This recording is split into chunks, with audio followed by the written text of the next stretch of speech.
Hello medicos, welcome to Medic Talks. तो आज हम जानेंगे कि which repertory is best repertory for homeopathic practice. तो उसके लिए हमें जानना पड़ेगा कि होम्योपैथी में कितनी रेपर्टरीज है और कौन कौन सी है, इसमें से सबसे अच्छी और वेल नोन कौन सी है। तो होम्योपैथी में मोर देन 200 रेपर्टरीज है। इसमें से बेसिक और वेल नोन रेपर्टरीज जो है वो है therapeutic pocket book by doctor Boenninghausen, repertory of homeopathic materia medica by doctor James Tyler Kent, जिसे हम कैंट रेपर्टरी भी कहते हैं, Boger's Boenninghausen's characteristics and repertory by doctor Boger. ये तीन जो है वो बेसिक रेपर्टरीज है। इन तीनों में जो फिलोसॉफीज दी गई है उस पे ही होम्योपैथी पूरा बेस्ड है। थेरापेटिक पॉकेट बुक में ग्रांड जनरलाइजेशन या कंप्लीट सिम्टम का आइडिया दिया गया है, और अगर कहे तो doctrine of totality of symptom which must include, ये फिलोसॉफी दी गई है। What is true for the part is true for the whole, as well as what is true for the whole is true for the part. Repertory of homeopathic materia Medica, जिसमें particulars to generals यानी कि inductive logic की बात की है, जिसमें patient के सारे सिम्टम्स, जनरल सिम्टम्स और each and every peculiar symptoms, इसको इंक्लूड करने की बात की है डॉक्टर जेटी कैंट ने। इसमें मेंटल जनरल्स को हाईएस्ट इंपॉर्टेंस दी गई है। बीबीसीआर बोगर बोनिंगसन कैरेक्टरिस्टिक्स एंड रेपर्टरी के, जिसमें कंप्लीट सिम्टम की बात की है, जनरल मोडालिटीज की बात की है, इसके अलावा पैथोलॉजिकल जनरल्स की भी बात की है।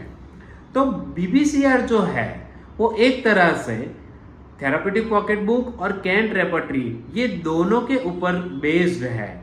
सो अगर देखने जाए तो BBCR is one of the nicest repertory, but you can use therapeutic pocket book as well as Kent repertory for each and every kind of cases. Now अब कौन सी रेपर्टरी हमें यूज करनी चाहिए?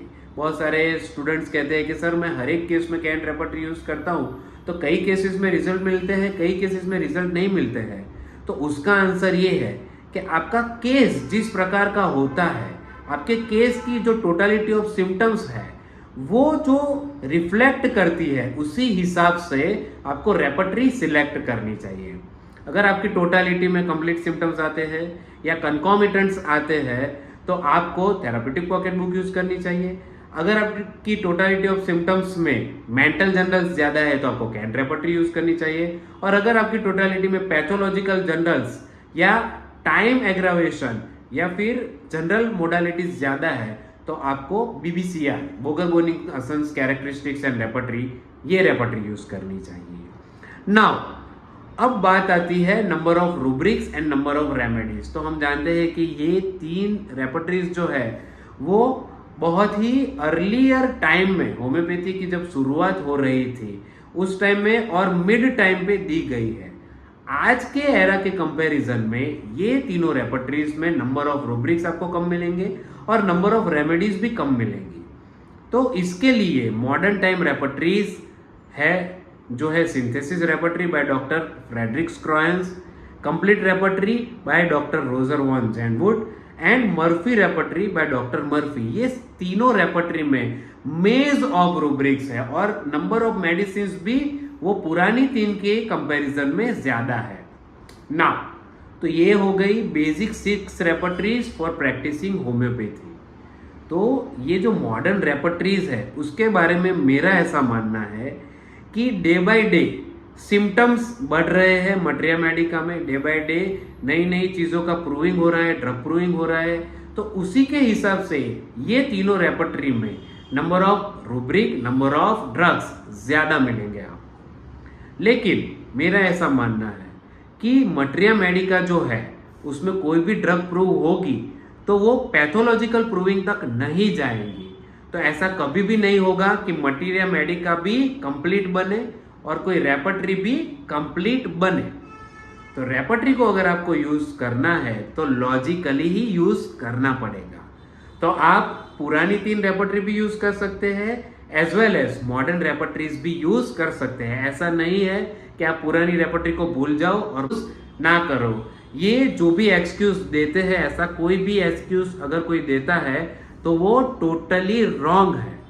इसके अलावा क्लिनिकल रेपर्टरीज भी है, रीजनल क्लिनिकल रेपर्टरीज भी है। क्लिनिकल रेपर्टरीज में जो फेमस रेपर्टरी है वो है Phatak repertory, Boericke repertory and Clarke repertory. Now तो ये बहुत सारी रेपर्टरीज हो गई, इसमें से कौन सी रेपर्टरी बेस्ट होगी? तो सबसे पहले मैंने आपसे कहा कि आपके पेशेंट की जो टोटालिटी है, टोटालिटी ऑफ सिम्टम्स, वो डिसाइड करेगी कि आप कौन सी रेपर्टरी यूज करेंगे ना। After so many years of practising, जब आपने बहुत सारे सालों तक प्रैक्टिस कर ली, उसके बाद आपके पास एक डेटा होगा ऑब्जर्वेशन का, जिसको अगर आप कंपाइल करोगे और उसको अगर आप एक रेपर्टरी के फॉर्म में डालोगे अपने ऑब्जर्वेशन के साथ, तो वो आपकी एक पर्सनल क्लिनिकल रेपर्टरी बन जाएगी। According to doctor Kent, this personal clinical repertory is best repertory. Why? Because it contains the personal experiences by a prescriber or by a practitioner. एक practitioner जिसने अपने केसेस में, अपनी प्रैक्टिस में जो कुछ भी ऑब्जर्व किया और उसके हिसाब से जितनी भी मेडिसिन उसने यूज की, जितनी भी रेपर्टरीज उसने यूज की और उसके हिसाब से उसने केसेस की ट्रीटमेंट दी। तो ये जो एक्सपीरियंस है वो बहुत ही बढ़िया एक्सपीरियंस है क्लिनिशियन के लिए। क्लिनिकल पॉइंट ऑफ व्यू पे देखने जाए तो ये एक बहुत ही बढ़िया एक्सपीरियंस माना जाता है। तो जब भी कोई क्लिनिशियन अपने ऑब्जर्वेशन पे रेपर्टरी प्रिपेयर करेगा तो वो रेपर्टरी बेस्ट रेपर्टरी होगी। एक एग्जांपल लेते हैं, मान लीजिए आप ये 6 रेपर्टरीज यूज करते हैं according to the totality of symptom of the patient, और 5 या 10 साल के बाद आपके पास पूरा क्लिनिकल नॉलेज है, तो आप क्या करते हैं, अपने केसेस को कंपाइल करते हैं और उसके हिसाब से ये 6 रेपर्टरी की हेल्प से आप अपनी एक रेपर्टरी बनाते हैं कि जिसमें आपको मालूम है कि कौन सा रूब्रिक कहाँ मिलेगा, आपको कहाँ क्या देखना है। तो that repertory it will be based on your observation and that repertory will be the best repertory for you. So the best repertory is clinical repertory which is prepared by a clinician or a physician himself. So आज के लिए बस इतना ही। Hope you like this video. Please like, share and subscribe my YouTube channel Medic Talks. Thank you very much.